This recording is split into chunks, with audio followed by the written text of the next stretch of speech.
2ನೇ ಕೊರಿಂಥಿ ಪತ್ರಿಕೆ 3ನೇ ಅಧ್ಯಾಯ 18ನೇ ವಚನ. ನಾವೆಲ್ಲರೂ ಮುಸುಗು ತೆಗೆದಿರುವ ಮುಖದಿಂದ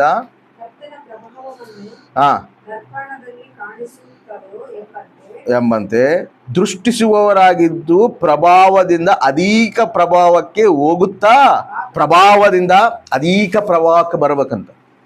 ಈಗ ನಾವು ಪಾಪದಲ್ಲಿದ್ದು ಪಾಪದಲ್ಲಿ ಜೀವಿಸ್ತಿರುವಾಗ ಸತ್ಯ ದೇವ್ರನ್ನ ಗ್ರಹಿಸಿಲ್ದಂಗ ದೇವರಿಗೆ ವಿರುದ್ಧವಾಗಿ ನಡ್ಕೊಂತ ಪಾಪವೆಲ್ಲ ನಮ್ಮ ಒಂದು ಜೀವದಲ್ಲಿ ಇಟ್ಕೊಂಡು ನಾವು ಪ್ರಯಾಣ ಮಾಡ್ತಿರುವಾಗ ದೇವರೇ ತಾನು ಮಾನವನಾಗಿ ಬಂದು ನಮ್ಮ ಪಾಪ ಭಾರಗಳು ಆತವರಿ, ನಮ್ಮ ಒಂದು ಶಿಕ್ಷಣ ಆತವರಿ, ತನ್ನ ರಕ್ತವನ್ನು ಚಿಂದಿಸಿ ಆ ರಕ್ತದಲ್ಲಿದ್ದ ಯಾರು ಆತನಲ್ಲಿ ವಿಶ್ವಾಸ ಇಡ್ತಾರೋ ಅವರೆಲ್ಲರನ್ನ ನಿತ್ಯ ಜೀವಕ್ಕೆ ಬಾಧ್ಯರಾಗಿ ಮಾಡ್ಬೇಕಂತೇಳಿ ದೇವರು ತನ್ನ ರಕ್ತವನ್ನು ಸುರಿಸನ.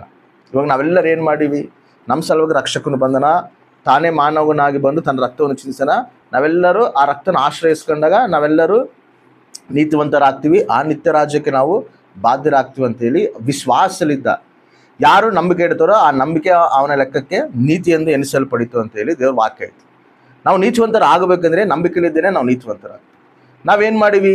ಯೇಸು ಸ್ವಾಮಿ ಮೇಲೆ ನಂಬಿಕೆ ಇಟ್ಟು ನಮ್ಮ ಪಾಪಗಳೆಲ್ಲ ಆತನ ರಕ್ತದಿಂದ ತೊಳ್ಕೊಂಡು ನಾವಿವಾಗ ಏನಾಗಿವಿ? ನೀತಿವಂತರಾಗಿವಿ ಅಂದ್ರೆ ಏನು?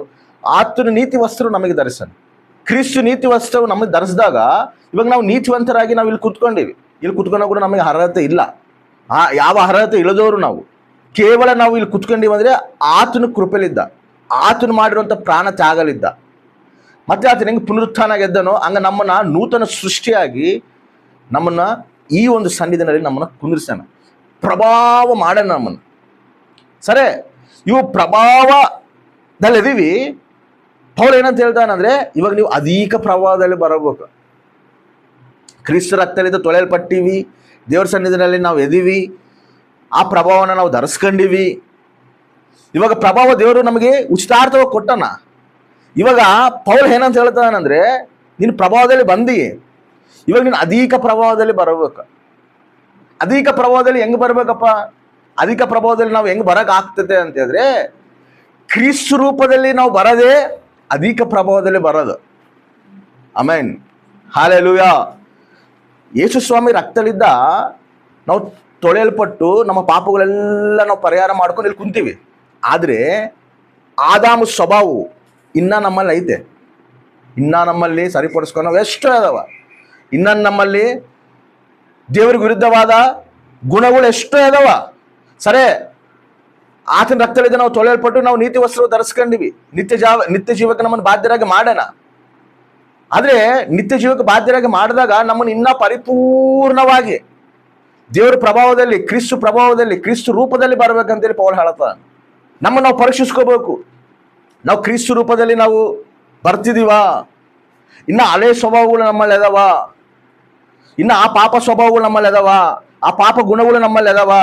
ಅರೆ ನಾವು ಬರ್ತಿದೀವಿ, ಆರಾಧಿಸ್ತಿದೀವಿ, ಸ್ತುತಿಸ್ತಿದೀವಿ, ದೇವ್ರನ್ನ ಕೊಂಡಾಡ್ತಿದೀವಿ, ವಾಕ್ಯ ಕೇಳ್ತಿದೀವಿ, ವಾಕ್ಯ ಧ್ಯಾನ ಮಾಡ್ತಿದೀವಿ, ದಿನ ಎದ್ದು ಪ್ರಾರ್ಥನೆ ಮಾಡ್ತಿದೀವಿ, ಎಲ್ಲ ಮಾಡ್ತಿದೀವಿ. ಆದ್ರೆ ನಿನ್ನ ಗುಣ ಚೇಂಜ್ ಆಗೈತಾ? ಕ್ರಿಸ್ತ ರೂಪದಲ್ಲಿ ಬಂದೈತಾ? ಕ್ರಿಸ್ತ ರೂಪದಲ್ಲಿ ಬರಕ ಪ್ರಯತ್ನ ಪಡ್ತಿದೀಯಾ? ಆ ರೀತಿಯಾಗಿ ನೋಡೋರಿಗೆ ಕ್ರಿಸ್ತು ನಮ್ಮಲ್ಲಿ ಕಾಣ್ತದನ? ಇಲ್ಲ, ಇನ್ನ ಹಳೇವೇ ನಮ್ಮಲ್ಲಿ ಕಾಣ್ತದವ, ಇನ್ನ ಹಳೆ ಸ್ವಭಾವಗಳೇ ನಮ್ಮಲ್ಲಿ ವ್ಯಕ್ತವಾಗ್ತದವ. ಅಧಿಕ ಪ್ರಭಾವಕ್ಕೆ ನಾವು ಬರ್ಬೇಕಂತ. ಅಧಿಕ ಪ್ರಭಾವಕ್ಕೆ ಬರ್ಬೇಕಂದ್ರೆ ನಾವು ಏನು ಮಾಡ್ಬೇಕಪ್ಪ ಅಂದ್ರೆ ಕ್ರಿಸ್ತು ರೂಪದಲ್ಲಿ ನಾವು ಬರಬೇಕು. ಕ್ರಿಸ್ತು ರೂಪದಲ್ಲಿ ಬರ್ಬೇಕಂದ್ರೆ ಕ್ರಿಸ್ತಗಿರೋಂಥ ಗುಣಗಳೇನು? ಕ್ರಿಸ್ತು ಗುಣಗಳು ನಾವು ಧರಿಸ್ಕೋಬೇಕಲ್ಲ.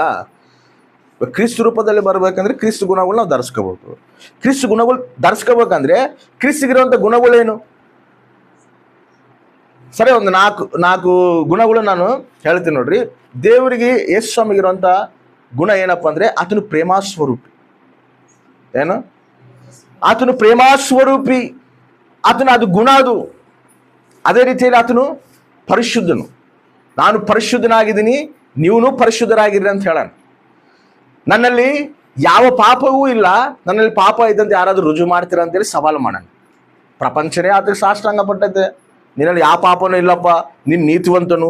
ಪಿಲಾತನ ಮುಂದೆ ನಿಂದಿಸಿದ್ರೆ ಪಿಲಾತನೇ ಹೇಳ್ತಾನೆ ಇದರಲ್ಲಿ ಯಾವ ದೋಷವೂ ಕೂಡ ನನಗೆ ಕಾಣುವಳದಂತೇಳಿ. ಪರಿಶುದ್ಧನಾಗೆ ಜೀವಿಸೋಣ.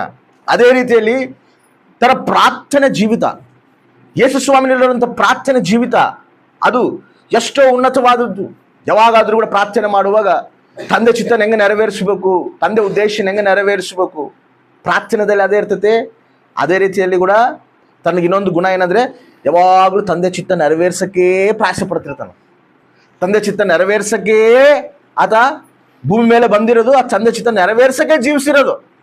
ಅದಕ್ಕೆ ಒಂದ್ಸರಿ ಯೇಸು ಸ್ವಾಮಿ ಇಸ್ರಾಯೇಲ್ ದೇಶದಲ್ಲಿ ಆ ಒಂದು ಪ್ರಾಂತಕ್ಕೆ ಹೋದಾಗ, ಯೆರೂಸಲೇಮಿನಲ್ಲಿ ಹೋದಾಗ, ಅಲ್ಲಿ ಪಸ್ಕಾ ಹಬ್ಬನ ಆಚರಿಸ್ತಿರುವಾಗ ಇವರೆಲ್ಲರೂ ತಾಯಿ, ಮರಿಯಳು, ಯೋಸೆಫ್ ಇವರೆಲ್ಲರೂ ಯೇಸುಸ್ವಾಮಿನ ಇನ್ನ 6 ವರ್ಷ ಇರುವಾಗ ಕರ್ಕೊಂಡು ಹೋಗುವಾಗ ಅಲ್ಲಿ ಯೇಸುಸ್ವಾಮಿ ಏನಂತಾರ, ತಪ್ಪೇ ಹೋಗ್ಬಿಡ್ತಾನ, ಕಳೆದು ಹೋಗ್ತಾನ.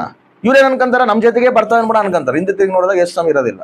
ಇವ್ರು ಮತ್ತೆ ತಿರುಗಿ ಹೋದಾಗ ಎಲ್ಲಿರ್ತಾನ, ದೇವ್ರ ಮಂದಿರದಲ್ಲಿದ್ದು ಅವರಿಗೆ ಪ್ರಶ್ನೆ ಮಾಡ್ತಿರ್ತಾನ, ವಾಕ್ಯನ ಕೇಳಿ ವಾಕ್ಯನ ಪ್ರಶ್ನೆ ಮಾಡ್ತಿರ್ತಾನ. ಅವ್ ಬಂದು ಇವ್ರು ಹೇಳ್ತಾರೆ, ತಾಯಿ ಅಲ್ಲಪ್ಪ ನೀನು ಹಿಂಗೆಲ್ಲ ಮಾಡಿಯಲ್ಲ, ನಾವೆಲ್ಲ ಹುಡುಕ್ತಾ ಇದೀವಿ, ನಿಮ್ಮ ಅಪ್ಪ ನೋಡಿ ಎಷ್ಟು ಗಾಬರಿ ಬಿದ್ದಾನ, ನೀನು ನಮ್ಗೆ ಹೇಳ್ದೆ ಕೇಳ್ದೆ ಇಲ್ಲಿಗೆ ಬಂದಿ ಅಂದ್ರೆ ಅವಾಗ ಏನಂತ ಹೇಳ್ತಾನೆ ಹೇಳು, ನಾನು ತಂದೆ ಕೆಲಸದಲ್ಲಿ ಇದೀನಂತ ನಿನಗೆ ತಿಳಿಯೋದು. ಆಮೇನ್. 6 ವಯಸ್ಸಿನಲ್ಲಿ ಇರುವಾಗನೇ ತಂದೆ ಚಿತ್ತನ ನೆರವೇರ್ಸಕ್ಕೆ ಪ್ರಯಾಸ ಪಡ್ತಾನೆ. ಆಮೇನ್. ಈ 4 ಗುಣಗಳು, ಒಂದು ಪ್ರೇಮ ಸ್ವರೂಪಿ, ಅದೇ ರೀತಿ ಆತನು ಪರಿಶುದ್ಧನು, ಅದೇ ರೀತಿ ಆತನ ಪ್ರಾರ್ಥನೆ ಜೀವಿತ, ಅದೇ ರೀತಿ ತಂದೆ ಚಿತ್ತರಿಗಾಗೇ ಪ್ರಯಾಸ ಪಟ್ಟನು.